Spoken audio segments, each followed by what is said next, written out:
Hello, শুনতে পাচ্ছেন?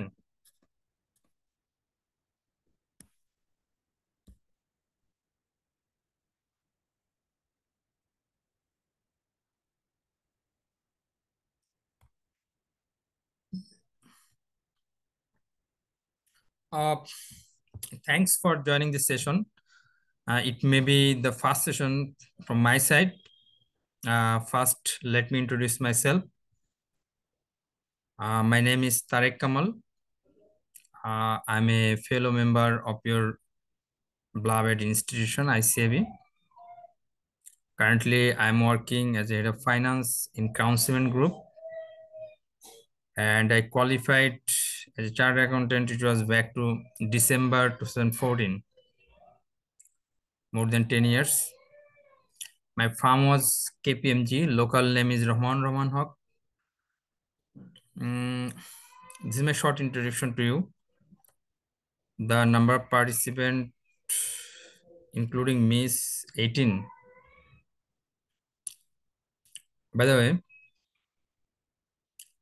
আজকে আসলে যেহেতু আমার ফার্স্ট সেশন আর সেশনটা আইসিএবি এমন সময় দিয়েছে রাত 9টার সময়, মানে this is not I'd say recommended time, 9 to 10:30. By the way, আপনাদের ক্লাস সাইজ কতজন বা ক্লাস রিপ্রেজেন্টেটিভ কে আছে একটু ইন্ট্রোডিউস করবেন, যারা ক্লাস রিপ্রেজেন্টেটিভ আছেন? আসসালামু আলাইকুম স্যার। স্যার আমি ও, আশরাফুল বলছিলাম স্যার। আপনাদের ক্লাস সাইজ কতজন? Sir usually sir class size তো স্যার হচ্ছে 120 প্লাস, কিন্তু ইউজুয়ালি হচ্ছে 50, 45 এইরকমই স্যার অ্যাটেন্ড করে এখন বর্তমানে। Okay okay okay, I do understand, but today the participant is only 16-17 maximum. By the way, আজকে ওপেনিং সেশন, ইন্ট্রোডাকশন প্রয়োজন ছিল 1-to-1, অনেকেই আসেন নেই, তা আমি ইন্ট্রোডাকশনে আর যাইতে চাচ্ছি না। স্যার আমরা কি 5টা মিনিট সময় নিতে পারি? 5টা মিনিট সময় নেব? Okay okay okay, let's have take another 5 minutes. Okay sir, আমি তাহলে একটু গ্রুপে স্যার সবাইকে বলে দিই যে রাইট রাইট, আমার মনে হয় সামথিং ইজ গোয়িং রং। আর 9টার সময় class, it is too late. Okay.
Hello,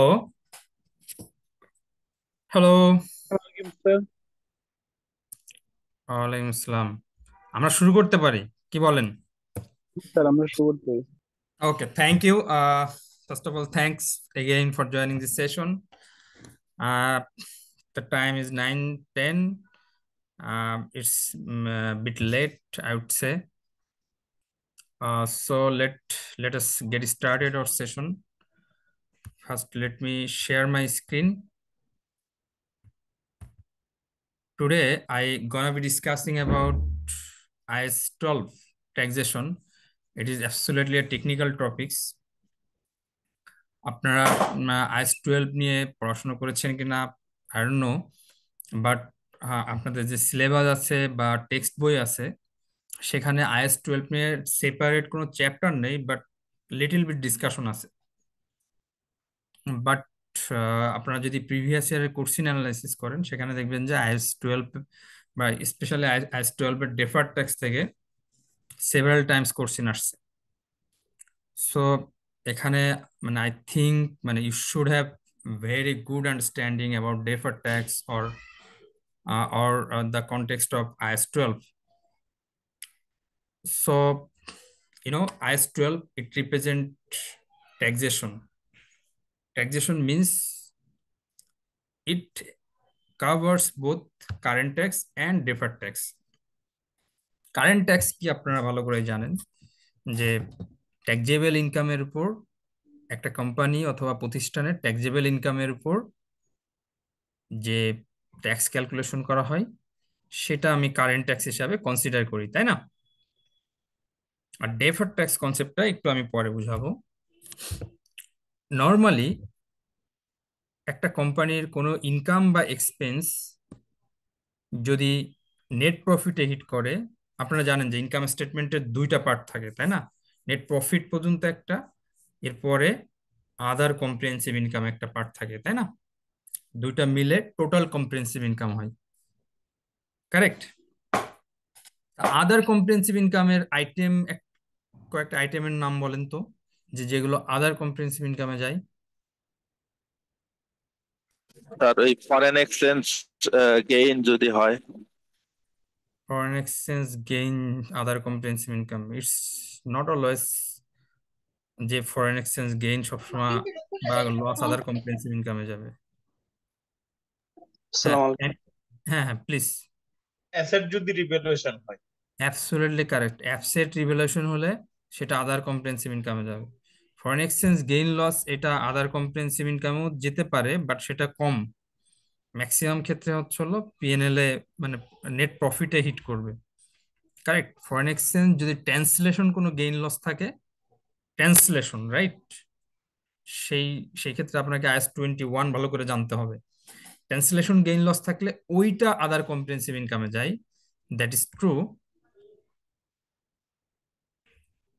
cash incentive receive, no no no no no no, cash incentive receive it's other income, right? একজন বলছে revaluation surplus, absolutely correct, other comprehensive ইনকামের একটা item. এছাড়াও আরো অনেকগুলো আদার কম্প্রিহেনসিভ ইনকাম আছে যেগুলো ওই পার্টিকুলার স্ট্যান্ডার্ডটা ভালো করে আপনাকে জানতে হবে। যেমন আপনার আইফারএস 9 নিয়ে বা আপনার ফাইন্যান্সিয়াল ইনস্ট্রুমেন্ট নিয়ে আলাদা একটা চ্যাপ্টার আছে আপনাদের, সেখানে যে fair value reserve. Right, right, যে আপনি ইকুইটি শেয়ারে ইনভেস্ট করলেন সেটা ক্লাসিফিকেশনটার উপর ডিপেন্ড করে। আপনি যদি সেটা লং টার্মের জন্য ইনভেস্ট করেন তাহলে শেয়ার 100 টাকাতে কিনছেন, সেটা ভ্যালু এখন ফেয়ার ভ্যালু এখন 120 টাকা হয়েছে, তাহলে এই যে 20 টাকা যে গেইন করলেন এই গেইনটা আপনি আদার কম্প্রিহেনসিভ ইনকাম রেকর্ড করবেন। এটা আইফারএস 9-এ খুব ভালো করে শেখানো হবে। ওকে, ইন ডিটেলস শেখানো হবে যে শেয়ার ইনভেস্ট করলে সেই ক্ষেত্রে অ্যাকাউন্টিং ট্রিটমেন্ট কিভাবে দেবেন, বন্ডে ইনভেস্ট করলে সেখানে আলাদা বিজনেস মডেল আছে, সেই বিজনেস মডেল অনুযায়ী কিভাবে অ্যাকাউন্টিং করবেন, এগুলো আইফারএস 9-এ ইন ডিটেলস শেখানো হবে, রাইট? তাহলে দেখেন, আদার কম্প্রিহেনসিভ ইনকামে যদি কোনো ইনকাম বা এক্সপেন্স আদার কম্প্রিহেনসিভ ইনকামে যায়, হিট করে, তাহলে ওইটার সাথে যে ট্যাক্স থাকবে, নোট ইট ডাউন, ওইটার সাথে যে ট্যাক্স থাকবে ওই ট্যাক্সটাও কিন্তু আদার কম্প্রিহেনসিভ ইনকামে যাবে। আপনারা সবাই হয়তো চিন্তা করতে পারেন যে ট্যাক্স তো সবসময় আমার নেট প্রফিটের আগে থাকবে, তাই না? নেট প্রফিটের আগে জাস্ট আমার ট্যাক্স এক্সপেন্স, মানে ইনকাম ট্যাক্স এক্সপেন্স হোয়াটএভার এই নামে থাকবে, এবং তারপরে নেট প্রফিট বেরোবে। নট নেসেসারি যে আপনার ট্যাক্স এক্সপেন্স বা ইনকাম, ট্যাক্স ইনকাম হতে পারে, অনেক সময় ট্যাক্স ইনকাম হতে পারে, এক্সপেন্স বা ইনকাম সবসময় যে নেট প্রফিটের আগে থাকবে, নেট প্রফিটের আগে তো ডেফিনেটলি থাকবে, বাট স্পেসিফিক ইনকাম বা এক্সপেন্সের আলাদা আলাদা ট্যাক্সের ইম্প্যাক্ট থাকতে পারে। আমি কি বুঝাইতে পেরেছি? যেমন একটু আগে একজন বললেন যে রিভ্যালুয়েশন সারপ্লাস এটা আদার কম্প্রিহেনসিভ ইনকামের আইটেম, তাহলে এই রিভ্যালুয়েশন সারপ্লাস এটা তো একটা ইনকাম, তাই না? বাট এটা একটা আদার কম্প্রিহেনসিভ ইনকাম, তাহলে এইটার সাথে কিন্তু ট্যাক্সের রিলেশন আছে, ডেফার্ড ট্যাক্সের রিলেশন আছে। তাহলে ওই ট্যাক্সে ইনকাম হলে ট্যাক্স অবশ্যই এক্সপেন্স হবে, তাহলে ওই ট্যাক্সের যে এক্সপেন্সটা ওইটা কিন্তু পিএনএল এ যাবে না, পিএনএল এর নেট প্রফিটে হিট করবে না, ওই এক্সপেন্সটা কিন্তু ওই যে আপনার আদার কম্প্রিহেনসিভ ইনকামের সাথে নেট অফ হয়ে তারপরে আপনাকে ইনকামটা রিপোর্ট করতে হবে। আমি কি বুঝাতে পেরেছি? ধরেন ইয়েস আপনার একটা স্যার। ইনকাম যেটা পিএনএল এ হিট পড়তেছে, যেমন আপনার সেল করে যে ইনকাম হয়েছে, ওকে, অথবা আপনার কোনো একটা আদার আদার সার্ভিস দেওয়া ইনকাম, হয়েছে। আদার ইনকাম যেটা হয়েছে স্যার। হ্যাঁ, আদার ইনকাম থেকে হতে পারে, আদার income it's a one kind of income, মানে বিজনেস ইনকাম না, অন্য কিছু সেল করে আপনার সার্ভিস টার্ভিস দিয়ে একটা ইনকাম হয়েছে, সেই ইনকামের সাথে যে ট্যাক্স সেটা কিন্তু সেটাও নেট প্রফিটে হিট পড়বে। কিন্তু কোনো ইনকাম যদি ওসিআই তে যায় তাহলে ওইটার সাথে যে ট্যাক্স সেটাও ওসিআই তে যাবে। ক্লিয়ার? সিমিলারলি কোনো ইনকাম যদি ডিরেক্ট ইকুইটিতে যায়, অর্থাৎ not net profit, not OCI, direct equity means written earnings এর ডিরেক্ট হিট পড়ে, তাহলে ওইটার সাথে যে সেই ইনকাম বা এক্সপেন্সের সাথে যে ট্যাক্স থাকবে সেই ট্যাক্সটাও কিন্তু ডিরেক্ট ইকুইটিতে যাবে। বুঝাইতে পেরেছি? স্যার এটা কারণ কি স্যার? কারণ কি? আচ্ছা, আপনি একটা ইনকাম বা এক্সপেন্স এক জায়গায় চার্জ করতেছেন, তার সাথে ট্যাক্স আর এক জায়গায় চার্জ করবেন, এটা কি কখনো হয়? না স্যার। ট্যাক্স তো ওটার ওটার একটা মানে inseparable part, right? Got this point? G sir. Inseparable part, যে এই ইনকাম বা এক্সপেন্সের সাথে কি ট্যাক্সের ইম্প্যাক্ট আছে। ক্লিয়ার? জি sir. Okay, thank you very much. Sir আচ্ছা, আহ, এটা এটার একটা এক্সাম্পল আপনারা জানতে চাইতে পারেন যে স্যার এই ইনকাম বা এক্সপেন্স ডিরেক্ট নেট প্রফিটে কখন হিট পড়ে, বলেন তো একজন প্লিজ।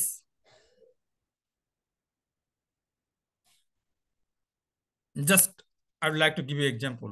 আপনারা কি আইএস 8 পড়েছেন? Change in accounting policy, error and estimate? পড়েননি, হয়তো পড়ানো হবে, বা আমি এটার পর ক্লাস না নিলে অন্য একজন নেবে, হোয়াট এভার। সেখানে যদি এরর হয়, কোন একটা এরর হয়েছে, যে এররটা ম্যাটেরিয়াল, গত বছর রিলেটেড ছিল এররটা, গত বছর রেভিনিউ আন্ডারস্টেটেড হয়েছে, কোনো কারণে রেভিনিউ ক্যালকুলেশন ভুল গেছে, রাইট? যে এস্টিমেট করা হয়েছিল সেটা ঠিক হয়নি বা ভুল হয়েছে, এরর ছিল, যেটা এই বছর এসে ধরা পড়ছে। তাহলে এই এররের যে অ্যাডজাস্টমেন্ট এটা কিভাবে দেবেন? ডেফিনেটলি রেট্রোস্পেক্টিভ ওয়েতে। রেট্রোস্পেক্টিভলি দেবেন, কারেক্ট। রেট্রোস্পেক্টিভলি যখন দেবেন তাহলে কি এটা কোথায় হিট পড়বে? রিটেন আর্নিংসে, তাই না? জি স্যার। কারেক্ট, জি রিটেন স্যার। আর্নিংসে হিট পড়বে না? তাহলে রিটেন আর্নিংসটা আপনাকে কি করতে হবে? রিস্টেট করতে হবে। তাহলে রিটেন আর্নিং যদি রিস্টেট করেন তাহলে দেখেন এই যে রেভিনিউর যে হিটটা আমার ডাইরেক্ট যে রিটেন আর্নিংসে পড়ছে, এর থেকে যতটুকু আমি প্রফিট বা লস করছি সেটা ডাইরেক্ট যে রিটেন আর্নিংসে যে পড়ছে। কস্ট আমি রিকগনিশন করে দিছি, হয়তো কস্ট রিকগনিশন করছি, বাট রেভিনিউ আন্ডারস্টেটেড হয়েছে, কোনো কারণে রেভিনিউর যে কাট অফ পয়েন্ট ছিল ওই কাট অফ পয়েন্টে আপনার রিকগনিশন ভুল হয়েছে, হয়তো accounting knowledge, lack of accounting knowledge, or whatever, যে কোনো কারণে, or arithmetical mistake, whatever, এই কারণে আন্ডারস্টেড স্যার হয়েছে। তাহলে একটা আপনার কি হচ্ছে এই ক্ষেত্রে একটা এটা? কোশ্চেন করতে চাচ্ছিলাম স্যার। হ্যাঁ হ্যাঁ, please please please make your sir, question. এরকম যদি হয় যে আমি প্রফিট এন্ড লসে লাস্ট ইয়ারে একটা এক্সপেন্স চার্জ করলাম স্যার, যেটা হুম মানে ইরর ছিল, যেটা লাস্ট ইয়ারে হুম প্রফিট আন্ডার স্টেটেড হয়ে গেছে ওই ইয়াটার কারণে, এক্সপেন্সটা হুম চার্জ করার হুম কারণে। তো হুম এই হুম বছর আইসা মানে ম্যানেজমেন্টও ডিসাইড করছে, আমরাও ডিসাইড করছি যে হ্যাঁ ওইটা আমরা এই বছর প্রফিট এন্ড লসের সাথে এটা অ্যাডজাস্ট করব, হুম হুম ওই যে রিটেন আর্নিংস এর সাথে, সরি স্যার। তো রিটেন আর্নিংস এর সাথে যদি অ্যাডজাস্ট করি, তাহলে কি লাস্ট ইয়ারের যেই প্রফিট এন্ড লস ওইটার ইফেক্ট ছিল, তো ওইটাকে ওইখান থেকে উঠাই দিতে হবে? লাস্ট ইয়ারের যে ইম্প্যাক্ট ছিল, আপনি যখন রিটেন আর্নিংসে হিট করবেন, রাইট? লাস্ট ইয়ারের ফাইন্যান্সিয়াল স্টেটমেন্ট তো আপনি অলরেডি পাবলিশ করে ফেলছেন, তাই না? জি সেখানে স্যার। প্রফিট একটা রিপোর্ট হয়েছে, অডিট হয়ে গেছে, পাবলিশড অলরেডি, ডান। জি স্যার। এখন এখন হচ্ছিল এই ইয়ারে এসে এটা হচ্ছিল আপনি বের করছেন যে এই ইয়ারটা হয়েছে, তাহলে সিম্পলি রিটেন আর্নিংস এর সাথে এটা অ্যাডজাস্ট করবেন, মানে রিট্রোস্পেক্টিভলি। ফার্স্ট অফ অল এটা ম্যাটেরিয়াল এরর হতে হবে। ম্যাটেরিয়ালিটি কনসেপ্ট তো আপনাদের আছে, তাই জি না? স্যার। জি যে স্যার। ম্যাটেরিয়াল এরর হলে তখন এটা রিট্রোস্পেক্টিভ ট্রিটমেন্ট দিতে হবে। আর রিট্রোস্পেক্টিভ ট্রিটমেন্ট দিলে ডাইরেক্ট ইকুইটিতে যাচ্ছে কিন্তু। তার মানে কি, গত বছর রেভিনিউ, গত বছর প্রফিট আন্ডারস্টেট হওয়া মানে ট্যাক্সও কিন্তু আপনার আন্ডারস্টেট হয়েছে। জি স্যার। তাহলে এই ইনকামের সাথে যে ট্যাক্স আছে সেই ট্যাক্সটা কিন্তু আপনার এই বছরের ট্যাক্স এক্সপেন্স হিসাবের ভিতর যাবে না। কোথায় যাবে? ওই রিটেনার নিচে যাবে, হিট করবে। তাহলে আপনি যদি ইনকাম 100 টাকা আন্ডারস্টেটেড করেন, এটার সাথে যদি 25% ট্যাক্স থাকে, তাহলে কিন্তু আপনার রেভিনিউ রিএস্টেটেড হবে 75 দ্বারা, নট 100 দ্বারা, রাইট? কারণ এই জি যে স্যার। ট্যাক্সের ইম্প্যাক্টটা আপনাকে নিতে হবে। গট ইস পয়েন্ট? জি স্যার। ওকে। তার মানে তাহলে স্যার একটু আগে আপনি যে এক্সাম্পলটা দিলেন যে কিছু কিছু ক্ষেত্রে মানে রেভিনিউটা ওই যে রিটেন আর্নিংস এর ইকুইটিতে যায়, স্যার ওইটার হুম যদি একটা এক্সাম্পল হুম, দিতেন। এটাই তো এক্সাম্পল দিলাম এতক্ষণ। বুঝতে পারেন না ইকুইটি জি বলতে কি স্যার। বোঝায়? রিটার্ন আর্নিংস স্যার ইজ ওটা, ইট নট এটা তো ইকুইটি? বুঝতে পারছি স্যার, কিন্তু ক্লিয়ার হওয়ার জন্য আবার জিজ্ঞেস করলাম আর কি। না না, of course it is the best example of equity, equity example, right? যে জি স্যার। ইকুইটিতে যায় direct. Okay sir, thank you. ইকুইটিতে যায়, এই এরর গুলোই যায়। নর্মালি তো ইকুইটিতে এভাবে যায় না, ভেরি এক্সেপশন কিছু সিচুয়েশন আছে, ওই পার্টিকুলার স্ট্যান্ডার্ড গুলো অনেক জটিল জটিল সিচুয়েশন আছে, ওটা না বুঝায়, ওই স্ট্যান্ডার্ড না বুঝায় আপনি, আমি এক্সাম্পল দিলে আপনি বুঝবেন না, জি স্যার। রাইট? আর স্যার এই ক্ষেত্রে স্যার ওসিআই তে যেমন যে আপনার আইটেম যেমন আইটেম। আপনার এরকম এক্সাম্পল আছে হচ্ছে হলো আইএফআরএস 2 তে আছে। এখন আইএফআরএস 2 আপনাকে ওটার এক্সাম্পল দিলে বুঝবেন আপনি? আইএফআরএস 2 তো আপনাকে আগে জানতে হবে, তাই না? এটা অ্যাডভান্স লেভেলে আছে, রাইট? জি স্যার। আইএফআরএস 2 এর ক্ষেত্রে এই ধরনের কিছু আছে। তা আপনার শেয়ার বেস পেমেন্ট, তা আরো কিছু অ্যাকাউন্টিং স্ট্যান্ডার্ড আছে, যেমন হেজ অ্যাকাউন্টিং। এগুলো তো আপনাদের এখন বুঝালে বুঝবেন না, সেটা ভেরি মানে মানে এক্সেপশন, কিছু কিছু সিচুয়েশন আছে যেখানে ডিরেক্ট ইকুইটিতে সরাসরি হিট পড়ে ওই ইনকাম বা এক্সপেন্স গুলা। তা মানে বেস্ট এক্সাম্পল হচ্ছে হলো এরর দিয়ে বোঝা, right? Okay, so let us discuss about deferred tax. IAS 12 mostly encompasses deferred tax. This standard mostly focused on deferred tax, right? Current tax is very simple. Current tax, just calculate your tax expense or income based on taxable profit, right? যে আপনি জানেন যে কোন income বা expense গুলা আপনার allowable হবে, কোনগুলো ডিসঅ্যালাওয়েবল হবে, রাইট? কারেক্ট। এগুলো আপনি জানেন এবং সেই অনুযায়ী ট্যাক্সের অর্ডিন্যান্স বা ট্যাক্সের ল অনুযায়ী আপনি এটা ক্যালকুলেট করে থাকেন। এখন আসেন deferred tax. Deferred tax, this item is related to so many accounting standard, right? অনেক অ্যাকাউন্টিং স্ট্যান্ডার্ডের সাথে এটা রিলেটেড আছে, রিলেশন আছে। তো আমরা একটু দেখি। ফার্স্ট অফ অল হলো, why do you need deferred tax, or what is the objective to calculate deferred tax? Let us see. It's not something to make you understand within 2 or 5 minutes. First, you have to understand certain phrases or certain items, right? আমরা right দেখি কি। Sir. First of all accounting profit কি আমরা জানি, তাই না? Accounting profit হচ্ছে হলো একটা কোম্পানি তার ফাইন্যান্সিয়াল স্টেটমেন্ট যখন প্রিপেয়ার করে, অবশ্যই আইএফআরএস অনুযায়ী করি আমরা, তাই না? বাংলাদেশে আইএফআরএস অনুযায়ী করি।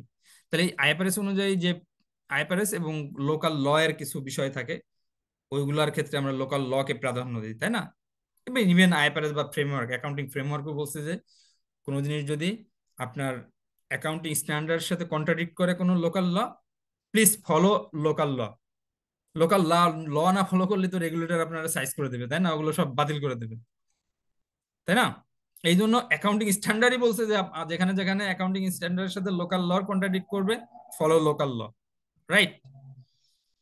তাহলে অ্যাকাউন্টিং স্ট্যান্ডার্ড অনুযায়ী আপনি যে ফাইন্যান্সিয়াল স্টেটমেন্টটা প্রিপেয়ার করলেন, এইটা হচ্ছিল অ্যাকাউন্টিং প্রফিট। ওই ফাইন্যান্সিয়াল স্টেটমেন্ট বা ওই ইনকাম স্টেটমেন্ট দেখে থেকে যে প্রফিটটা আসবে সেটা হচ্ছিল অ্যাকাউন্টিং প্রফিট। এই অ্যাকাউন্টিং প্রফিট কি কখনো ট্যাক্স প্রফিটের সমান হয়? কখনোই না। কারণ ট্যাক্স প্রফিটটা আসে হচ্ছিল একটা দেশের বা জুরিসডিকশনের ট্যাক্স ল অনুযায়ী একটা প্রতিষ্ঠানের যে প্রফিটটা বের করা হয় সেটা হলো ট্যাক্স প্রফিট, তাই না? শুরু করা হয় অ্যাকাউন্টিং প্রফিট দিয়ে, দেন দেয়ার আর সার্টেন অ্যাডজাস্টমেন্ট। আপনারা কোম্পানি অ্যাসেসমেন্ট করছেন, তাই না?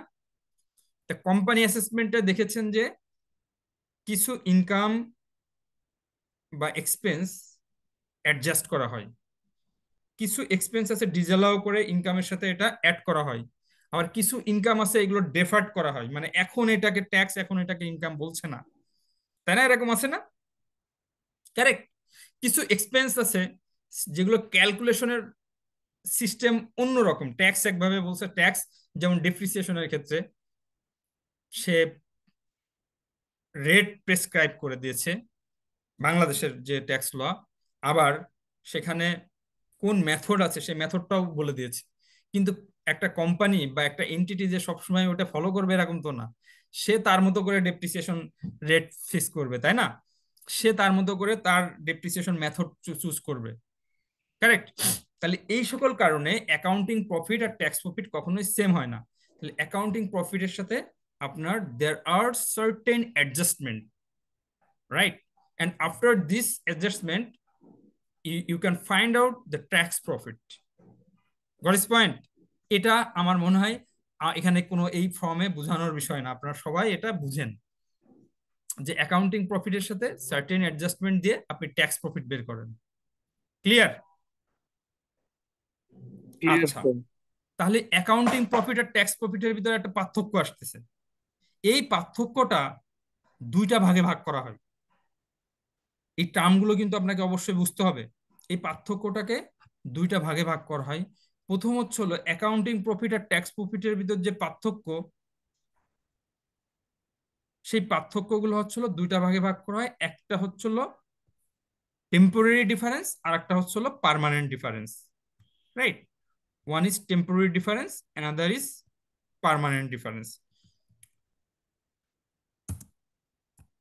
তাহলে difference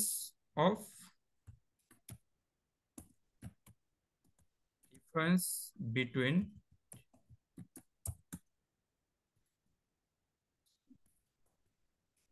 accounting profit and tax profit.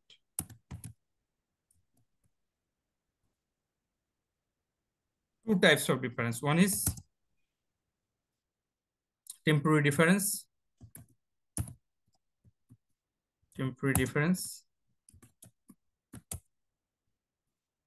another is permanent difference.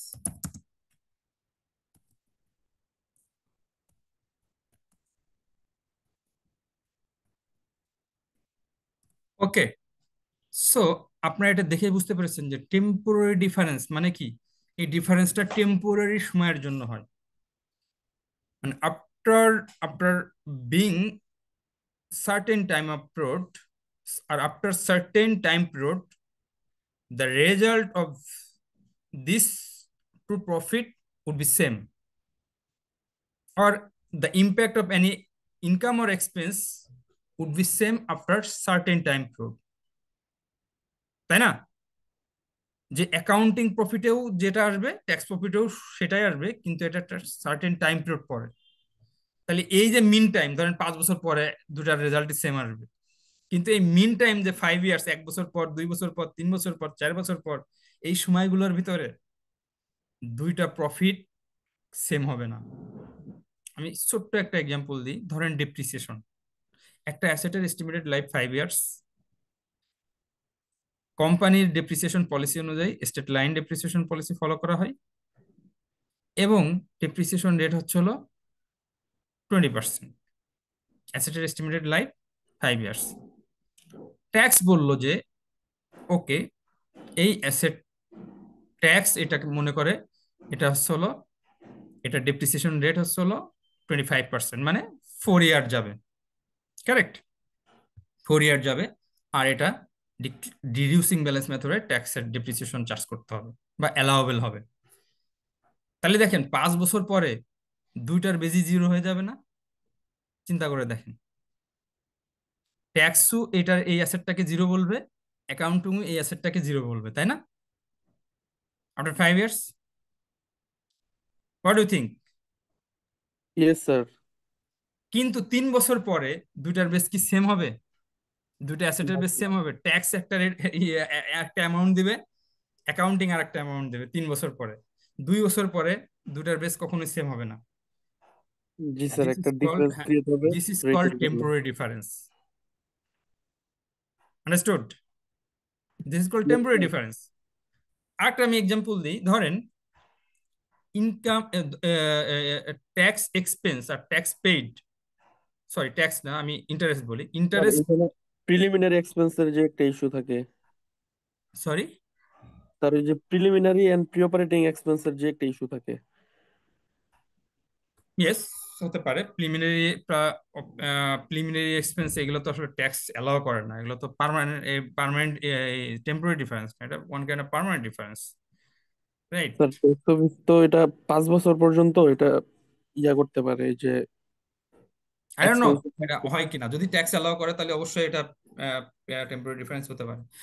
আমরা আমরা আরেকটা এক্সাম্পল নিয়ে আসি, যেমন interest expense, right? Interest expense আর ইন্টারেস্ট পেইড, এই দুটার ভিতর পার্থক্য আছে, তাই না? ইন্টারেস্ট এক্সপেন্স, ধরেন আপনি একটা লোন নিয়েছেন, তার লোনের ইন্টারেস্টটা ব্যাংক আপনাকে চার্জ করে হচ্ছে হলো সেমি অ্যানুয়ালি, মানে 6 মাস পর পর। আপনার রিপোর্টিং ডেট এমন সময় পড়ছে তখন 5 মাস হয়েছে, তাহলে এই 5 মাসের আপনি কি প্রভিশন করে রাখবেন? রাইট? কিন্তু ট্যাক্স এটাকে আপনাকে অ্যালাউয়েবল এক্সপেন্স দিবে না। ট্যাক্স বলবে যে তোমার স্টেটমেন্ট দেখাও, ব্যাংক স্টেটমেন্ট দেখাও যেখানে ব্যাংক তোমাকে চার্জ করছে, রাইট?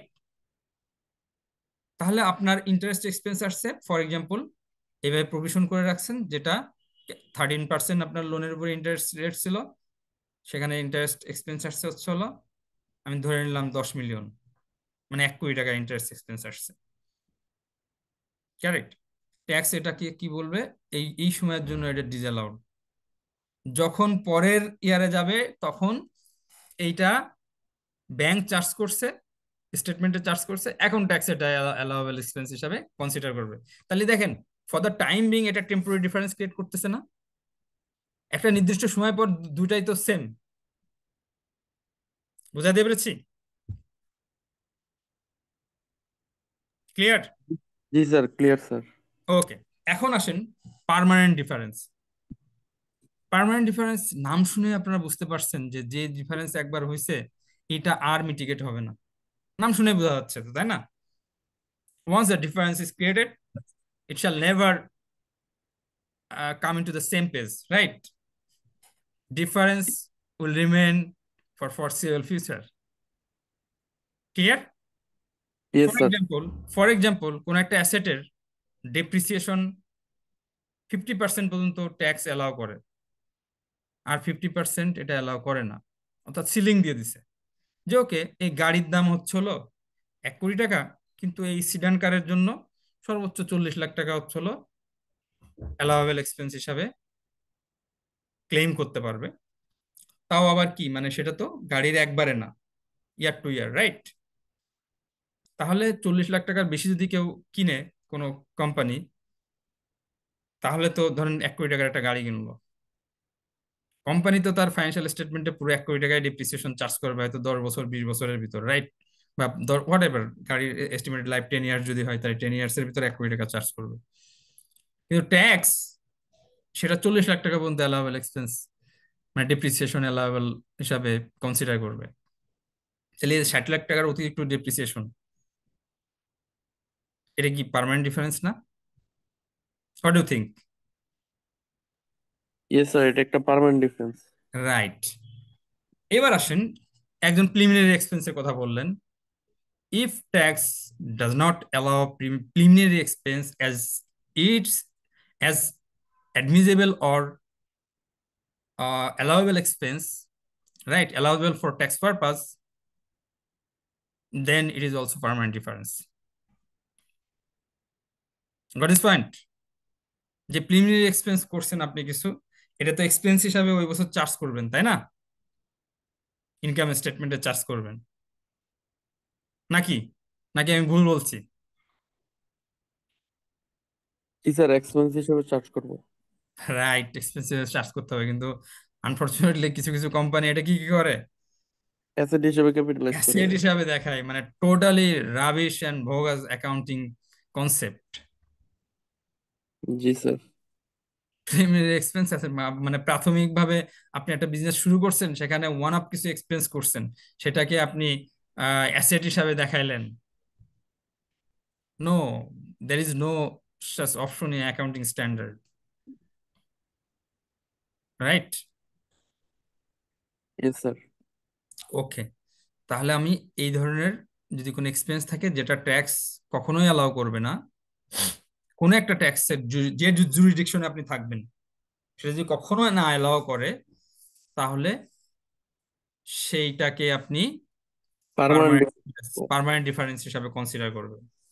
এখন আসেন, IAS 12 বলছে যে ডেফার্ড ট্যাক্স আপনি ক্যালকুলেট করবেন only for temporary difference. If there is temporary difference, there is deferred tax. If there is no temporary difference, there is no deferred tax. Very simple, clear, and loud. Okay? Deferred tax is only created in case of temporary difference. Just note it down. Sir ওই যে লিজের ক্ষেত্রে, lease তো আমাদের কি বলে accounting স্ট্যান্ডার্ডে তো আমরা নিছি, এবং ট্যাক্স অফিসেও আইএস আইএফআরএস কমপ্লাইন্ট ফাইন্যান্সিয়াল স্টেটমেন্টেই যাচ্ছে, ওইখানে তো অহরহ আইএফআরএস 16 রিকগনাইজ করে যাওয়া হচ্ছে। তো হুম। লিজের ক্ষেত্রে টেম্পোরারি ডিফারেন্সের বেসটা তো ট্যাক্স বেসটা তো আসতেছে না। ট্যাক্স বেস আসতেছে না? আচ্ছা, আমি তো একটু পরে আপনাকে বুঝাবো, হ্যাঁ, এটা জি স্যার। কিভাবে আসে আমি একটু পরে বুঝাবো। তার আগে মানে you should have clear understanding about IFRS 16, right? Okay sir. Okay, আগে বেসিক গুলো না বুঝলে তো আপনি বুঝতে পারেন, বাট এখানে another 40 participant, someone they would not understand my speech. Okay, so let us clear the other terms and condition. Okay, তাহলে আমরা পার্মানেন্ট ডিফারেন্স, টেম্পোরারি ডিফারেন্স বুঝতে পেরেছি। নেক্সট,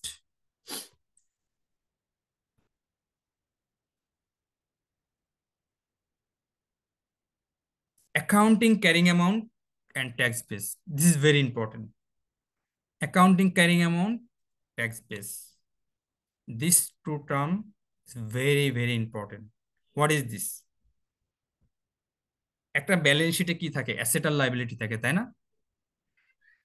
ডেফার্ড ট্যাক্স ক্যালকুলেট করা হয় ব্যালেন্স শিট মেথড অনুযায়ী। You shall never think income and expense whenever you are calculating deferred tax, right? যে ওকে, ইনকামটা এখন রিকগনাইজ হচ্ছে না, পরে এটাকে ইনকাম বলবে। এই এক্সপেন্সটা এখন রিকগনাইজ হচ্ছে না, পরে এক্সপেন্স বলবে। এটার উপর বেস করে আপনি ডেফার্ড ট্যাক্স চিন্তা করবেন না। আপনি চিন্তা করবেন কোন একটা অ্যাসেট বা লায়াবিলিটির অ্যাকাউন্টিং ক্যারিং অ্যামাউন্ট কত, ট্যাক্স বেস কত। যেমন একটা প্রপার্টি কিনছেন আপনি, বা একটা বিল্ডিং তৈরি করছেন, বা বিল্ডিং কিনছেন, যে বিল্ডিং এর এস্টিমেটেড লাইফ 20 বছর ধরছেন, রাইট? আপনার company straight line method follow করে। বিল্ডিং এর কস্ট মানে ভ্যালু ছিল হচ্ছিল, বা কিনছেন হচ্ছিল 20 কোটি টাকা দিয়ে। এখন 20 কোটি টাকা 20 বছর, তার মানে কি প্রত্যেক বছরে 1 কোটি টাকা ডেপ্রিসিয়েশন চার্জ করতেছেন। আফটার 5 ইয়ার্স বিল্ডিং এর ক্যারিং অ্যামাউন্ট 15 কোটি টাকা। This is your accounting carrying amount. Very simple, as simple as it is. Tax বলছে যে এই বিল্ডিং এর বয়স হবে 40 বছর, রাইট? তাহলে 40 বছর বয়স হলে এবং রিডিউসিং ব্যালেন্স মেথড অনুযায়ী ডেপ্রিসিয়েশন অ্যালাউয়েবল এক্সপেন্স হিসেবে ক্লেম করতে পারবে। তাহলে আফটার 5 ইয়ার্স আমি ধরে নিলাম এইটার ক্যারিং অ্যামাউন্ট আসে 17 কোটি টাকা, ধরে নিলাম 17 কোটি টাকা। তাহলে 17 কোটি টাকা হচ্ছিল যে ক্যারিং অ্যামাউন্ট, এটার নাম হলো ট্যাক্স বেস। ট্যাক্সের রেট অনুযায়ী আপনি ক্যালকুলেট করছেন। ক্লিয়ার? তাহলে অ্যাকাউন্টিং ক্যারিং অ্যামাউন্ট কি আর ট্যাক্স বেস কি বুঝতে পেরেছেন? মোস্টলি অ্যাকাউন্টিং ক্যারিং অ্যামাউন্ট কোন একটা অ্যাসেট বা লাইবিলিটির আইএফআরএস অনুযায়ী যে অ্যাকাউন্টিং করেন, ওই অ্যাকাউন্টিং অনুযায়ী যে ক্যারিং অ্যামাউন্টটা বেরোচ্ছে সেটা। ধরেন একটা অ্যাসেট আপনি কিনছেন, 10 বছর আগে একটা ল্যান্ড কিনছেন, আপনার এন্টিটি কিনছেন, ল্যান্ডের কস্ট ছিল 10 কোটি টাকা, এটা রিভ্যালুয়েশন করছেন, রিভ্যালুয়েশন করে এটা এখন 20 কোটি টাকা হয়েছে, তাই না? আর এটা রিভ্যালুয়েশন আপনি আইএফআরএস অনুযায়ী তো করছেন, তাই না? IAS 16 অনুযায়ী করছেন। এটাকে এখন আপনার ফাইন্যান্সিয়াল স্টেটমেন্টে 20 কোটি টাকা বলতেছেন, আপনার ব্যালেন্স শিটে এটা 20 কোটি টাকা দেখাচ্ছে। ট্যাক্স কি এটা 20 কোটি টাকা বলবে? কখনোই না। ট্যাক্স এটা কস্টটাকেই বুঝে, ট্যাক্সের কনসেপ্টে রিভ্যালুয়েশন নাই, রাইট? তাহলে ট্যাক্স এটাকে বলবে কত কোটি টাকা? 10 কোটি টাকা। This is tax base. এবং আপনার ফাইন্যান্সিয়াল স্টেটমেন্টে যে আইএফআরএস অনুযায়ী যে 20 কোটি টাকা দেখাচ্ছেন, this is your accounting carrying amount. So what is the difference? Difference is 10 crore or 100 million. This difference is temporary difference. কেন? জমিটা যদি কোনো এক সময় বিক্রি করে দেন, আপনি তো ফেয়ার ভ্যালুতে দেখাইছেন, তাই না? রিভ্যালুয়েশন করা মানে তো ফেয়ার ভ্যালুতে দেখানো। বিক্রি করে হয়ে যায় যদি এই মুহূর্তে, তাহলে কিন্তু আপনার একটা গেইন আসবে, ওই গেইনের উপর কিন্তু ট্যাক্স দিতে হবে আপনার। তাহলে এই কনসেপ্ট অনুযায়ী এটাকে কি করছে? টেম্পোরারি ডিফারেন্স হিসাবে কনসিডার করছে। Got this point? এবার আসেন, আপনার কোনো একটা এক্সপেন্স, রাইট, এখন ডিসঅ্যালাউ হলো। তাহলে এক্সপেন্স কি কারণে ডিসঅ্যালাউ হলো? কারণ এক্সপেন্সটা আপনি প্রভিশন করছেন, এই কারণে। ট্যাক্স আপনার ক্যাশ বুঝে, কিছু অ্যাক্রুয়াল বেসিসও আসে ট্যাক্সে। ট্যাক্স অনেক ক্ষেত্রেই ক্যাশের সাথে তার সম্পর্ক, রাইট? যেমন আপনি গ্র্যাচুইটির ক্ষেত্রে আপনি কি করছেন? প্রভিশন করছেন, মানে অর্থাৎ এমপ্লয়িরা যখন চলে যাবে তখন হচ্ছিল এই গ্র্যাচুইটি বেনিফিটটা পাবে, তাই না? তারা যখন রিটায়ারমেন্টে যাবে, হোয়াট এভার, তাদের যখন টার্ন ওভার হবে তখন এই বেনিফিটটা পাবে। তাহলে এর জন্য আপনি প্রভিশন করে রাখছেন। আপনার এখন টোটাল 200 এমপ্লয়ি আছে কোম্পানি, 200 এমপ্লয়ির জন্য আপনি গ্র্যাচুইটি প্রভিশন করছেন, এবং প্রতি বছর এই প্রভিশনে অ্যাড হয়, কারেক্ট? ট্যাক্স বলছে যে এই ধরনের প্রভিশন ডিসঅ্যালাউড ট্যাক্সের ভাষায়। যখন এমপ্লয়ি কোম্পানি ছেড়ে চলে যাবে, যার সময় তাকে যে পেমেন্টটা করবা, এইটা তুমি অ্যালাউয়েবল এক্সপেন্স হিসাবে কনসিডার করা, মানে ক্লেম করতে পারবা। তাহলে চিন্তা করেন, আপনার যে টোটাল লাইবিলিটি গ্র্যাচুইটির জন্য, টোটাল লাইবিলিটিটা হচ্ছে হলো আপনার accounting carrying amount. Tax base কি হচ্ছে? Tax base is nil, right? Tax base nil, tax বুঝেই না এই লাইবিলিটি কি। ক্লিয়ার? তাহলে কি আপনারা কি ক্লিয়ার হয়েছেন যে অ্যাকাউন্টিং ক্যারিং অ্যামাউন্ট কি আর ট্যাক্স বেস কি? Any question so far? একটা কোশ্চেন ছিল স্যার। হ্যাঁ, শিওর। স্যার, রিভ্যালুয়েশন রিজার্ভ যেহেতু ট্যাক্স অফিস ওইটা অ্যালাউ করে না, তাহলে স্যার ওইটার উপর আবার UCI তে ট্যাক্সটা কেন দিতে হয় একটু যদি কাইন্ডলি বলতেন। ট্যাক্স অফিস অ্যালাউ করে না বিষয়টা এরকম না। অ্যাসেটটা যদি আপনি এখন বিক্রি করে দেন, বিক্রি করলে আপনি ওই যে 20 কোটি টাকা রিয়েলাইজ করবেন 10 কোটি টাকার অ্যাসেট, তখন কি ট্যাক্স দিতে হবে না আপনাকে, নাকি? জি জি স্যার, দিতে হবে। তাহলে ওই কনসেপ্ট থেকে আপনাকে এইটা ট্যাক্স নেট অফ করতে হবে। আপনি যে আদার কম্প্রিহেনসিভ ইনকাম OCI তে 10 কোটি টাকা দেখাবেন যে বছর রিভ্যালুয়েশন করবেন, জি স্যার। ওষুধ খাই দেবো। এখন এটা যদি ট্যাক্স বলে যে এই এই যে 10 কোটি টাকা ক্যাপিটাল গেইন, ট্যাক্সের পাশে আবার এটার নাম ক্যাপিটাল গেইন, এই ক্যাপিটাল গেইনের উপর তোমার 15% ট্যাক্স দিতে হবে।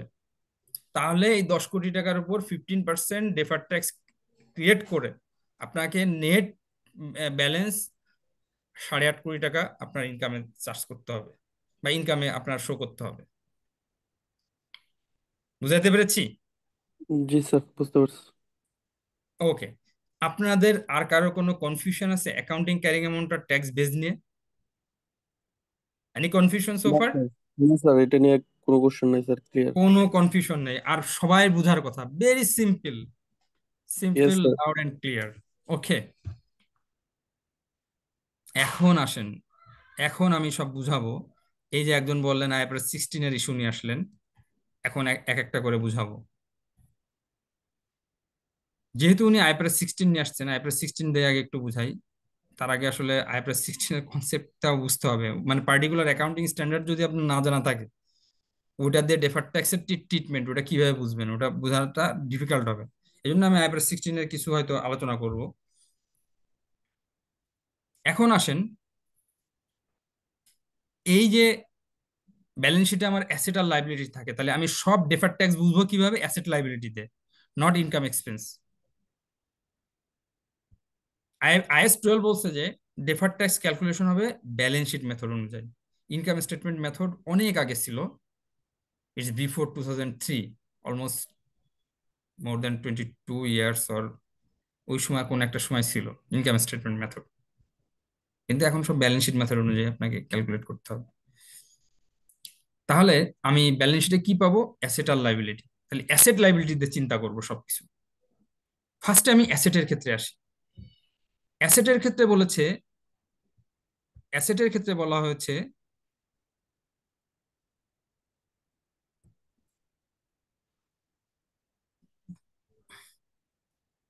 এখানে আসি, two types of temporary difference, taxable temporary difference, deductible temporary difference. এগুলো আমি, এই কনসেপ্টগুলো একটু পরে আমি বলবো। প্রথমে আমি অ্যাসেটের ক্ষেত্রে ডেফার্ড ট্যাক্সের বিষয়টা আলোচনা করব। একটা হলো অ্যাকাউন্টিং ক্যারিং অ্যামাউন্ট আর একটা হলো ট্যাক্স বেস, অলরেডি আমি ডিসকাস করছি। যদি কোনো অ্যাসেটের ক্ষেত্রে অ্যাকাউন্টিং ক্যারিং অ্যামাউন্ট, সংক্ষেপে এসিএল লিখছি, accounting carrying amount, if the accounting carrying amount is greater than tax base, তাহলে যে ডিফারেন্সটা হবে ওই ডিফারেন্সটার নাম হচ্ছিল ট্যাক্সেবল টেম্পোরারি ডিফারেন্স। তাহলে কোনো একটা অ্যাসেটের অ্যাকাউন্টিং যে ভ্যালু বলছে, সেই ভ্যালুটা যদি ট্যাক্সের যে ভ্যালু, সেই ভ্যালুর থেকে বেশি হয়, যতটুকু বেশি হবে বা যে ডিফারেন্স হবে দুইটার ভিতর, ওই ডিফারেন্সটার নাম বলবো ট্যাক্সেবল টেম্পোরারি ডিফারেন্স। এবং এই ট্যাক্সেবল টেম্পোরারি ডিফারেন্সের সাথে রেলিভেন্ট ট্যাক্স রেট, আমি আবারও বলছি রেলিভেন্ট ট্যাক্স রেট, যে কোনো ট্যাক্স রেট হবে এরকম না। রেলিভেন্ট ট্যাক্স রেট এই জন্য কারণ এক একটা ইনকাম বা এক্সপেন্সের উপর এক এক রকম ট্যাক্স রেট থাকে। যেমন ক্যাপিটাল গেইনের উপর আমি একটা বললাম যে 15% হতে পারে, তাই না? আবার বিজনেস ইনকামের উপর ট্যাক্স রেট আলাদা থাকে, ডিভিডেন্ডের উপর ট্যাক্স রেট একরকম থাকে, তাই না? অ্যাসেট সেল বাই করলে সেখানে ট্যাক্স রেট আর একরকম হয়। তাহলে যে অ্যাসেট বা লাইবিলিটি, ওই রেলিভেন্ট ট্যাক্স রেট মাল্টিপ্লাই করলে ডেফার্ড ট্যাক্স লাইবিলিটি পাবেন। এই একটা আইটেম যদি আপনি মনে রাখেন, বাদ বাকিগুলো এমনি মনে থাকবে। পরেরটা হচ্ছে হলো, যদি কোনো অ্যাসেটের accounting carrying amount is less than tax base হয়, তাহলে যে ডিফারেন্সটা পাবেন সেটার নাম ডিডাক্টেবল টেম্পোরারি ডিফারেন্স। এর সাথে রেলিভেন্ট ট্যাক্স রেট মাল্টিপ্লাই করলে আপনি ডিফার্ড ট্যাক্স অ্যাসেট পাবেন। ক্লিয়ার? তাহলে অ্যাসেটের ক্ষেত্রে এই নিয়ম, লাইবিলিটির ক্ষেত্রে জাস্ট রেসিপ্রোকাল অফ অ্যাসেট। অ্যাসেটে যা আছে এটার উল্টা লাইবিলিটির ক্ষেত্রে, রাইট? লাইবিলিটির ক্ষেত্রে অ্যাসেটে যা আছে সেটার উল্টা। যে অ্যাকাউন্টিং ক্যারিং অ্যামাউন্ট যদি ট্যাক্স বেজের থেকে ছোট হয়, তাহলে যে ডিফারেন্সটা আসবে সেটা হলো ট্যাক্সেবল টেম্পোরারি ডিফারেন্স। আর ট্যাক্সেবল টেম্পোরারি ডিফারেন্স সবসময় আপনাকে ডেফার্ড ট্যাক্স লাইবিলিটি দেবে। আর যদি লাইবিলিটির ক্ষেত্রে accounting carrying amount is greater than tax base হয়, তাহলে যে ডিফারেন্সটা পাওয়া যাবে সেটা হচ্ছিল ডিডাক্টেবল টেম্পোরারি ডিফারেন্স। এর সাথে রেলিভেন্ট ট্যাক্স রেট মাল্টিপ্লাই করলে আপনি সবসময় ডেফার্ড ট্যাক্স অ্যাসেট পাবেন। তাহলে এখানে আপনারা ক্লিয়ার হয়ে গেলেন, ট্যাক্সেবল টেম্পোরারি ডিফারেন্স সবসময় ডেফার্ড ট্যাক্স লাইবিলিটি ক্রিয়েট করে, অর্থাৎ এটা যদি বৃদ্ধি পাই তাহলে লাইবিলিটি ইনক্রিজ করলো, এটা যদি হ্রাস পাই তাহলে লাইবিলিটি ডিক্রিজ করলো, রাইট? আর ডিডাক্টেবল টেম্পোরারি ডিফারেন্স সবসময় ডিফার্ড ট্যাক্স অ্যাসেট ক্রিয়েট করে, এটা যদি বৃদ্ধি পাই তাহলে অ্যাসেট আপনাকে রিকগনিশন করতে হবে, তাই না? হ্রাস পেলে অ্যাসেট আপনাকে ক্রেডিট করতে হবে, ভেরি সিম্পল, কারেক্ট? আর এখান থেকে এইটাও জানলেন যে ট্যাক্সেবল টেম্পোরারি ডিফারেন্স কিভাবে ক্রিয়েট হয় আর ডিডাক্টেবল টেম্পোরারি ডিফারেন্স কিভাবে ক্রিয়েট হয়। Any confusion? This is very, very important. Very important to understand deferred tax. It is very important to understand this part. Sir একটা কোশ্চেন ছিল sir. বলেন। Sir কখনো যদি এরকম হয় স্যার যে কোনো এক্সপেন্স আইটেম বা ইনকাম আইটেমের জন্য ডেফার্ড ট্যাক্স ক্রিয়েট হচ্ছে, হ্যাঁ, তো আমরা তো সবসময় ফাইন্যান্সিয়াল স্টেটমেন্টের অ্যাসেট আর লাইবিলিটি উপর বেস করে ডেফার্ড ট্যাক্সটা ক্যালকুলেট করব। তো স্যার ওই ক্ষেত্রে যদি ইনকাম আর এক্সপেন্সের জন্য ডেফার্ড ট্যাক্স ক্রিয়েট হয়, ওই ক্ষেত্রে স্যার কিভাবে ট্রিট করবো ওইটাকে? ওই যে ওই ইনকাম বা এক্সপেন্সের একটা রেলিভেন্ট অ্যাসেট লাইবিলিটি থাকে, এই জন্য। মানে ওইভাবে স্যার ইয়া করবো যে রাইট। ধরেন যে এই যে আমি আমি বললাম যে ইনকামের আপনি জন্য আমার কথা যে শুনেন, আপনি বুঝে যাবেন, সাথে সাথে বুঝে যাবেন, মানে ওকে হোপস। স্যার। আমি এই যে একটু আগে বললাম যে আপনি ট্যাক্স, সরি, ইন্টারেস্ট প্রভিশন করেছেন, রাইট? তাহলে ইন্টারেস্ট প্রভিশন মানে কি? ইন্টারেস্ট এক্সপেন্স কে আপনি অ্যাক্রু করে রাখছেন, লাইবিলিটি, জি স্যার, তাহলে এর লাইবিলিটি, একটা করসপন্ডিং লাইবিলিটি আছে না? Yes sir. তাহলে তো বুঝতে জি পারছি। জি তাহলে ওইটার অ্যাকাউন্টিং মাথায় বেজ পুরো হচ্ছিল ঝামেলা। 0, ট্যাক্স, সরি, অ্যাকাউন্টিং বেজ হচ্ছিল যতটুকু আপনি প্রভিশন করবেন সেটা, ট্যাক্স বেজ ইজ নীল। বুঝছে? জি বুঝতে স্যার, পেরেছেন? Yes sir. ওকে। কারণ প্রত্যেকটা জিনিসেরই এরকম ইনকাম এক্সপেন্সেরই বড় করসপন্ডিং ভাই, একটা অ্যাসেট বা লাইবিলিটি তাহলে থাকবে। ভাবতে পারছেন?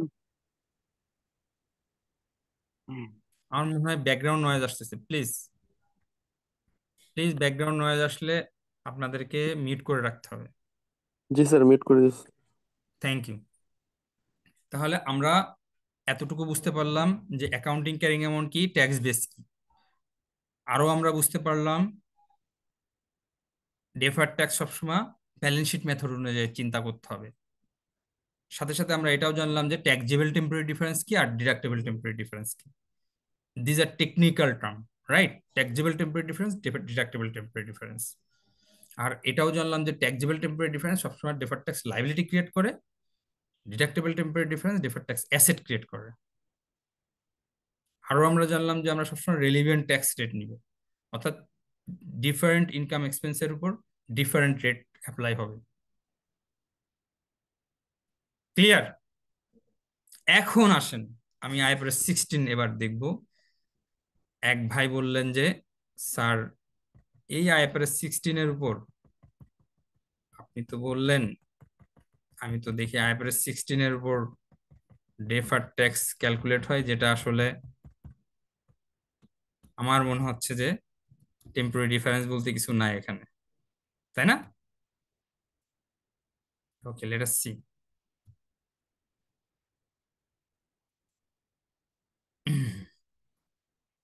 এখানে আমরা আলোচনা করি একটু, এখানে কিছু রো নিই। আইফরএস 16, আপনি নিশ্চয়ই যিনি বলেছেন তিনি লেসি অ্যাকাউন্টিং পার্সপেক্টিভে বলেছেন, তাই না? আপনারা জানেন আইফরএস 16-এ লেসি লেসর দুইটার অ্যাকাউন্টিং কিন্তু আছে। লেসরের যে অ্যাকাউন্টিং ওটা কিন্তু চেঞ্জ হয়নি, ওটা আইএস 17-এ যেরকম ছিল সেরকমই আছে। লেসি অ্যাকাউন্টিং এর কথাই আপনার ট্যাক্সেও আসছে, তাই না?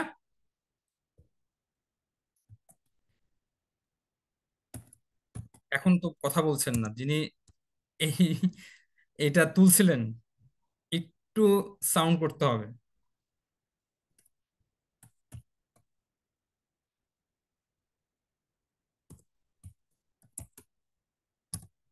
লেসি অ্যাকাউন্টিং এর ক্ষেত্রে আরো অ্যাসেট থাকে, তাই না?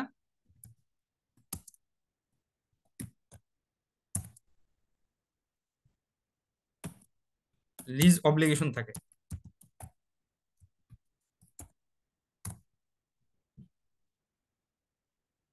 কি একমত সবাই? জি জি স্যার। স্যার। Yes, sir. সবাই একমত যে স্যার আরওই অ্যাসেট থাকে, লিজ অব্লিগেশন থাকে।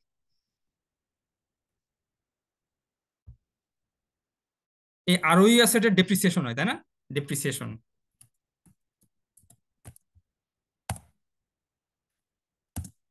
লিজ অব্লিগেশনের উপর ফাইন্যান্স কস্ট হয়, তাই না? জি, ইন্টারেস্ট স্যার। ফাইন্যান্স কস্ট আর ইন্টারেস্ট কস্ট একই। তাহলে এই দুটো তো ইনকাম স্টেটমেন্ট আইটেম, তাই না? আপনারা জি স্যার। বলতেছেন যে sir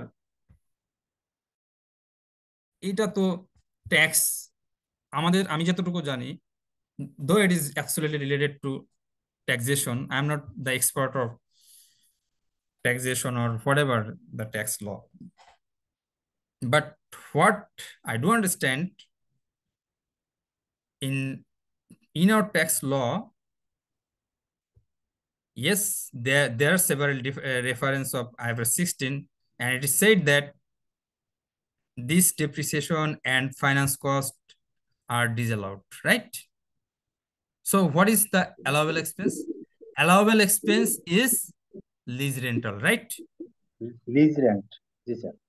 Is my understanding correct? Yes sir. Absolutely correct. Okay.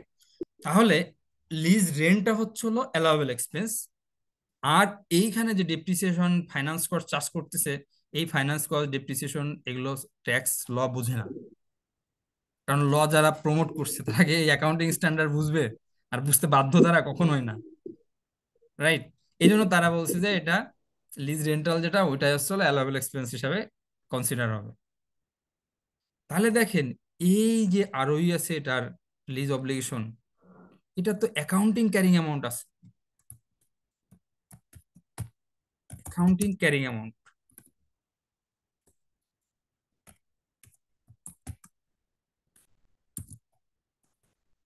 যতটুকু আরওই অ্যাসেট থাকবে, যতটুকু লিজ অব্লিগেশন থাকবে, পুরোটাই হচ্ছিল accounting carrying amount. But what is the tax base? Tax base is nil for ROE asset, nil. Tax does not understand ROE asset or lease obligation. As simple as it is. In both case, nil. So you can ask me, how does it create temporary difference, right? Is it not the relevant question? Yes sir, it is. This is very, very important. In case of finding out deferred tax, you have to understand the temporary difference. What is the temporary difference? You have to find out, right? এটা কিন্তু আপনাকে খুঁজে বের করতেই হবে। আপনি temporary difference খুঁজে বের করাটা আসলে এখানে কঠিন। এতক্ষণ যে আলোচনা করছে কে না বুঝবে বলেন? এই যে tax base, accounting carrying amount, একটার থেকে আরেকটা বড় হলে কিভাবে ট্যাক্সেবল টেম্পোরারি ডিফারেন্স হয়, কিভাবে ডিডাক্টেবল টেম্পোরারি ডিফারেন্স হয়, this are very simple, right? The focus point is you have to finding out temporary difference, মানে কোথায় টেম্পোরারি ডিফারেন্স আছে সেটা ফাইন্ড আউট করা। 5 বছরের জন্য যদি আপনি লিজ নেন, 5 বছরের যে ডেপ্রিসিয়েশন আসবে আর 5 বছরের যে ফাইন্যান্স কস্ট আসবে, it must be equal to 5 years lease rental, must be equal to 5 years lease rental. তাহলে 5 বছর পরে দুইটার বেস সমান হয়ে গেল না? তাহলে এখন কি বলবেন, এটা কি টেম্পোরারি ডিফারেন্স ক্রিয়েট করে না ফর দ্য টাইম বিং? 5 বছর পরে এই আরওই এর অ্যাসেটের ভ্যালু আসবে, অ্যাকাউন্টিং ক্যারিং অ্যামাউন্ট আসবে নীল 5 ইয়ার্স পরে, রাইট? 5 বছর পরে লিজ অব্লিগেশনেরও ভ্যালু আসবে নীল। তাহলে 5 ইয়ার্স পরে সবকিছুর ভ্যালুই নীল হয়ে যাচ্ছে না? জি স্যার। হ্যাঁ, জি হয়ে স্যার। যাচ্ছে। তাহলে কি এটা টেম্পোরারি ডিফারেন্স না? এই যে একজন বলছিলেন স্যার এটা কিভাবে টেম্পোরারি ডিফারেন্স ক্রিয়েট করে, ডু ইউ আন্ডারস্ট্যান্ড? স্যার তিনি কি তাহলে আমরা পেয়েছেন? কি বলতে পারি স্যার। স্যার, তাহলে কি আমরা বলতে পারি টেম্পোরারি ডিফারেন্স মানে একটা সার্টেন পিরিয়ড পরে এটা নীল হয়ে যাবে, মানে সার্টেন জিরো পিরিয়ড হয়ে পরে যাবে, দুইটার ভ্যালু হচ্ছিল সেম হবে, মানে সেম হবে আর কি, দুইটা বেজের ভ্যালুই হচ্ছিল সেম হবে, সেম হয়ে যাবে আর কি। জি স্যার। রাইট? ক্লিয়ার? জি স্যার, এটা স্যার আমরা টেম্পোরারি, হিসাব ঠিক করবো আছে স্যার, কিভাবে? টেম্পোরারি ডিফারেন্স তো বুঝলাম, কিন্তু কথা হচ্ছে লেগে যে মানে ওই ট্যাক্স রেটটা অ্যাপ্লাই করব কিসের উপরে? ট্যাক্স বেস তো নাই। ট্যাক্স বেস নাই, ট্যাক্স বেস থাকতে হবে। আপনাকে কে বলেছে ট্যাক্স বেস নীল হতে পারে না, জিরো হতে পারে না? আপনার ধরেন 2 বছর পরে, ফর এক্সাম্পল ফার্স্ট ইয়ারে আপনি ডেফার্ড ট্যাক্স ক্যালকুলেট করতেছেন, আর ওই অ্যাসেটের 1 বছর পরে যে ক্যারিং অ্যামাউন্ট আসছে সেটা আসছে 10 মিলিয়ন।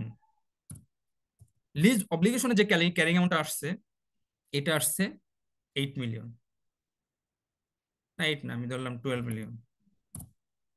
তাহলে what is the net lease obligation? Net lease obligation এটা তো বুঝেন তাই না? 2 million. 2 million net obligation, 2 million আমি নেট করে নিলাম, সহজ করে নিলাম, 2 মিলিয়ন। আর এটার ট্যাক্স বেস জিরো। নীল আর জিরো তো একই জিনিস তাই না? তাহলে accounting carrying amount for liability, এই যে অ্যাসেট আর লাইবিলিটি, তাহলে এই liability for liability, if the accounting carrying amount is greater than tax base, of course is accounting carrying amount is greater than tax base, কারণ ট্যাক্স বেস তো নীল। তাহলে 2 million is your 2 million is your temporary taxable difference. temporary difference or deductible temporary difference, right? Deductible temporary difference. Correct, deductible temporary difference, so it shall create deferred tax asset. Very simple. তাহলে যিনি বললেন যে sir এটা তো নীল, এটাতে তো calculate করা যাবে না, হয়তো এরকমই ভেবে তো বলছেন তাই না? তাহলে এখান থেকে কি ডেফার্ড ট্যাক্স ক্যালকুলেট করা যাচ্ছে? যাচ্ছে স্যার। আমি ভাবতেছিলাম যে ও মানে লাইক অন্যান্য বেজের ক্ষেত্রে যে এরকম একটা ট্যাক্স রেট আছে, আমি একটা যোগ করতেছি আর একটা বাদ দিতে পারতেছি, এখান থেকে বাদ দিব কি? আসলে বাদ কিছু দেওয়া লাগবে না, ওইটাকে জিরো ধরেই করতে হবে। Right, right. শুধু এটা না, আরো অনেক ক্ষেত্রে এরকম আসবে, আপনাকে মাইন্ডসেট চেঞ্জ করতে হবে, কিন্তু অনেক ক্ষেত্রে এরকম ইয়েতে নিয়ম। এই, যে কোনো একটা কোম্পানির আইপিও লিস্টিং এ সিকিউরিটি এক্সচেঞ্জ কমিশন এবং ঢাকা স্টক এক্সচেঞ্জ, হুম হুম ওইখানে যে কোনো একজন ইস্যুয়ার তার ফাইন্যান্সিয়াল স্টেটমেন্টে ওই যে যেই লিজ পেমেন্টটা আছে, হুম লিজ হুম। পেমেন্টকে বাদ দিয়ে এটার ব্যাখ্যা দিছে, এবং সেটা একসেপ্ট করে ওই ফাইন্যান্সিয়াল স্টেটমেন্ট আইপিও ইস্যুতে দেওয়া হয়েছে। লিস্ট পেমেন্টকে কি দিছে? লিস্ট পেমেন্টকে মানে, হ্যাঁ, এই যে নীলের জায়গাটাতে সে লিজ পেমেন্টকে দিছে। ও মানে এই ডেফার্ড ট্যাক্স ক্যালকুলেশনে। জি, যে ট্যাক্স বেস যেহেতু নাই, পেমেন্টটা আমার ভাই বেস। আপনার তো এই কিছু একটা ডেফার্ড তো। Tax it's a technical knowledge, সবাই কি রাইট করে অ্যাকাউন্টিং করবে? অনেক লিস্টেড কোম্পানির অ্যাকাউন্ট ডেফার্ড ট্যাক্সের অ্যাকাউন্টিং ভুল আছে, and you have to go through the right direction, right?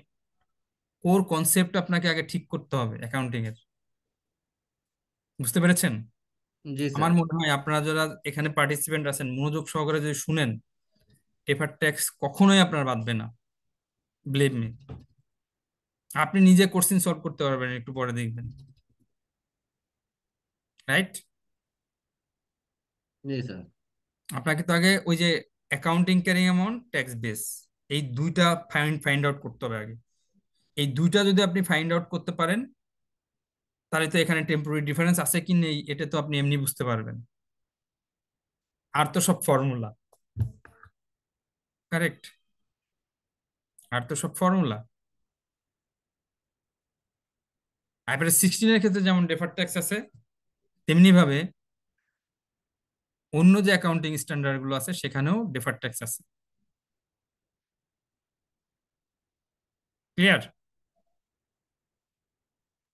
Clear. Clear. Clear, okay, it's very good.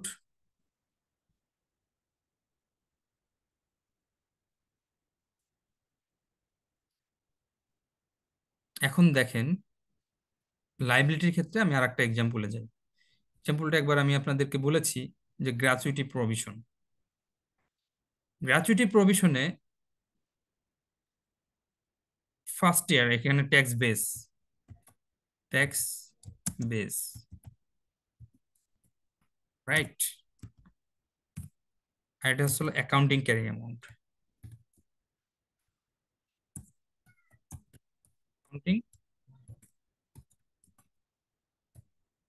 Carrying amount. আমি ধরে নিলাম কোন একটা কোম্পানির গ্র্যাচুইটি প্রভিশনের ফার্স্ট ইয়ার শেষে গ্র্যাচুইটির যে অব্লিগেশন সেটা 12 কোটি টাকা আসছে বা 120 মিলিয়ন আসছে। তাহলে এটা ট্যাক্স বেস কত? ট্যাক্স বেস ইজ নীল। এই মুহূর্তে আপনার 200 জন বা 500 জন এমপ্লয়ি আছে আপনার। এই 500 জন এমপ্লয়ের জন্য ট্যাক্স গ্র্যাচুইটি প্রভিশন হচ্ছিল আপনাকে 12 কোটি টাকা রাখতে হচ্ছে। তাহলে টোটাল 12 কোটি টাকা হচ্ছিল accounting carrying amount, tax base is nil. আর এই ডিফারেন্সটা কি? Taxable temporary difference. যেহেতু লাইবিলিটি, আর লাইবিলিটির accounting carrying amount tax base থেকে বড় হলে ডিডাক্টেবল টেম্পোরারি ডিফারেন্স, রাইট? তাহলে এই ডিডাক্টেবল টেম্পোরারি ডিফারেন্সের সাথে আপনার রেলিভেন্ট ট্যাক্স রেট মাল্টিপ্লাই করতে হবে। আমি ধরে নিলাম কোম্পানির ট্যাক্স রেট হচ্ছিল 25%। তাহলে 25% যদি আপনি মাল্টিপ্লাই করেন তাহলে 30 মিলিয়ন আসে। This is deferred tax asset. তাহলে ডেফার্ড ট্যাক্স অ্যাসেট যদি হয়, এর করসপন্ডিং, তাহলে ডেফার্ড ট্যাক্স অ্যাসেট ডেবিট করলেন, ক্রেডিট করে কি করবেন? ডেফার্ড ট্যাক্স ইনকাম, তাই না? ডেফার্ড ট্যাক্স ইনকাম ক্রেডিট করতে হবে 30 মিলিয়ন, রাইট? এখন আসেন পরের বছর ইয়ার 2-তে এসে এই প্রভিশনটা বাড়ছে, নাম্বার অফ এমপ্লয়ি বাড়ছে, অথবা তাদের কোম্পানিতে থাকার বয়স বাড়ছে, এই কারণে প্রভিশনটা বেড়ে এখন 14 কোটি টাকা হয়েছে। ট্যাক্স বেস তো সেই নীলই থাকবে, তাই না? পুরাটাই কি 14 কোটি টাকা? পুরোটাই হচ্ছিল ডিডাক্টেবল টেম্পোরারি ডিফারেন্স। তাহলে এই 14 কোটি টাকার উপর 25% কত আসে? 35 মিলিয়ন আসে। আপনাকে কিন্তু সেকেন্ড ইয়ারে জার্নাল এন্ট্রি দিতে হবে মুভমেন্টের উপর। অর্থাৎ আপনার আগে ছিল ডেফার্ড ট্যাক্স অ্যাসেট 30 মিলিয়ন, এখন 35 মিলিয়ন হয়েছে। তাহলে মুভমেন্ট কত হয়েছে? নতুন করে 5 প্রভিশনে নিতে হবে। রাইট, নতুন করে 5 মিলিয়ন হচ্ছে। This is not provision, right? Provision is different thing. ইয়ে আর ডেফার্ড কি, ট্যাক্স ক্রিয়েট করতে হবে। হ্যাঁ ডেফার্ড ট্যাক্সের ইয়ে। তাহলে deferred tax asset debit, deferred tax income credit. Clear? এগুলো তো ভুল হবে না তো? আপনাকে কিন্তু ডেফার্ড ট্যাক্সের মুভমেন্টের উপর জার্নাল এন্ট্রি দিতে হবে।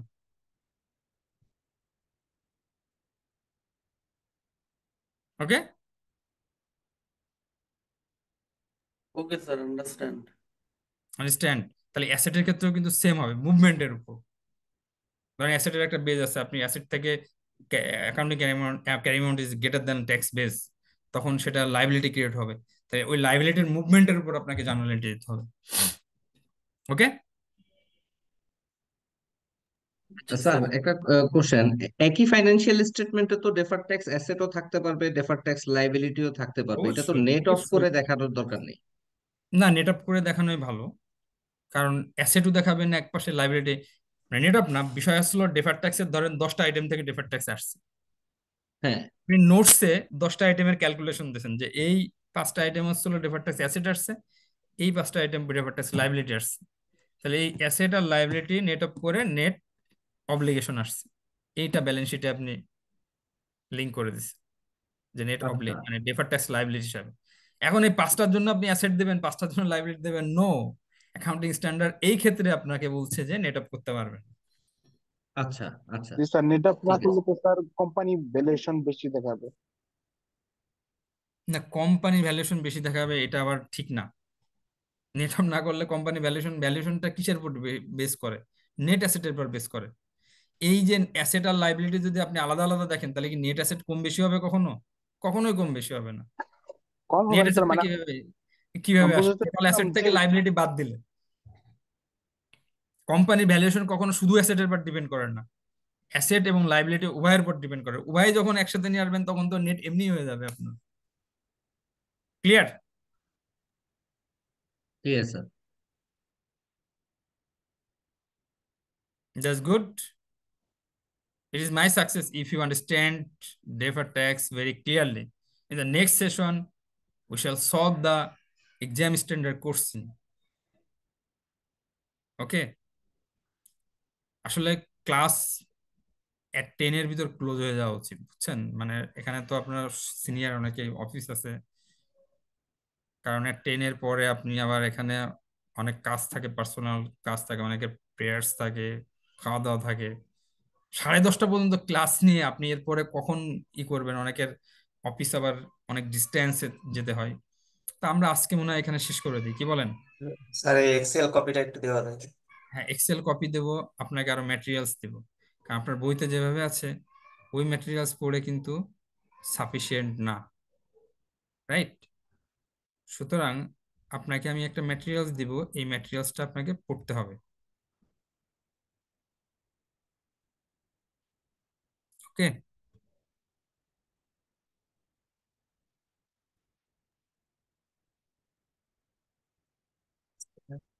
চ্যাট বক্সে দিয়ে দিবেন। এই যে দিস ইজ হেয়ার।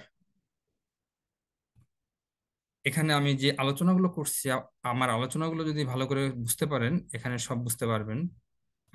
এই যে creating, calculating and accounting for deferred tax, identify the temporary difference, apply the relevant tax rate, right? কিভাবে টেম্পোরারি ডিফারেন্স আইডেন্টিফাই করবেন, ট্যাক্স বেস কি, অ্যাকাউন্টিং ক্যারিং অ্যামাউন্ট কি, সব আছে, রাইট? কিছু ট্যাক্স বেজের এক্সাম্পল আছে। এবার types of temporary difference, taxable temporary difference, deductible temporary difference, এবং এগুলো কিভাবে ড্রাইভ হয় সেগুলো আমি কিন্তু বুঝিয়েছি, ক্লিয়ারলি বুঝিয়েছি, এবং অবশ্য আপনারা বুঝতে পেরেছেন, রাইট?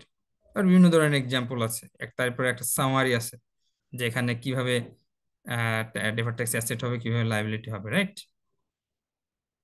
অর্থাৎ এতক্ষণ যা আলোচনা করলাম আপনি এই গ্রাফটা দেখলেও কিন্তু একটা ভালো ধারণা আসবে। ওকে, এরপরে কিছু এক্সাম্পল আছে, সলিউশন আছে তার। It will be very beneficial to you. এরপরে নেক্সট যে সেশন হবে, আমরা রেস্ট অফ দা আইটেমগুলো ডেফার্ড ট্যাক্সের ডিসকাস করে তারপরে আমরা কোশ্চেন সলিউশন করব। Okay, so that's all for tonight. তার আগে আমি এটা শেয়ার করি আপনাদের সাথে। How could I share it? First stop my screen sharing it from here. Yes sir, chat. Sir Okay, এটা কি চ্যাট বক্সে দিবেন নাকি স্যার আমাদের চ্যাট ইমেইলে বক্সে দিয়ে দিই, চ্যাট বক্স থেকে নিয়ে নেন। আপনারা যারা ক্লাস করেনি তারা জি কেন স্যার। নিবে? তাই না? ওকে ক্লাস তো করাটা ইম্পর্টেন্ট। আর তারা নিয়ে বুঝতে পারবে না, যারা ক্লাস করবে তারা হচ্ছে হলো ভালো বুঝতে পারবে। ওকে স্যার। ওকে, আমি চ্যাট বক্সে শেয়ার করছি।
পেয়েছেন?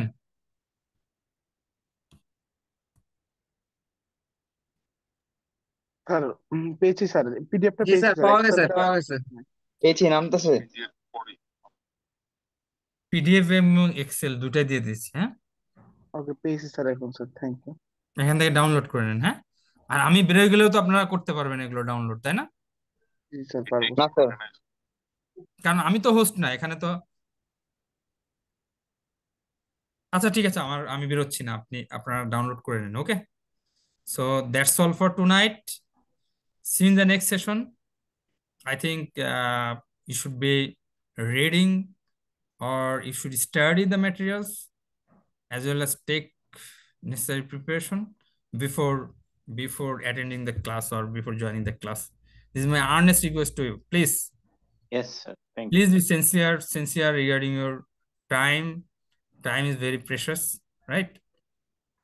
আপনি যদি Yes. সময়ের পড়াটা সময় করেন, ক্লাসগুলো সুন্দরভাবে অ্যাটেন্ড করেন, বোঝার চেষ্টা করেন, এটা পাস করার জন্য অনেক অনেক আপনাকে হেল্প করবে।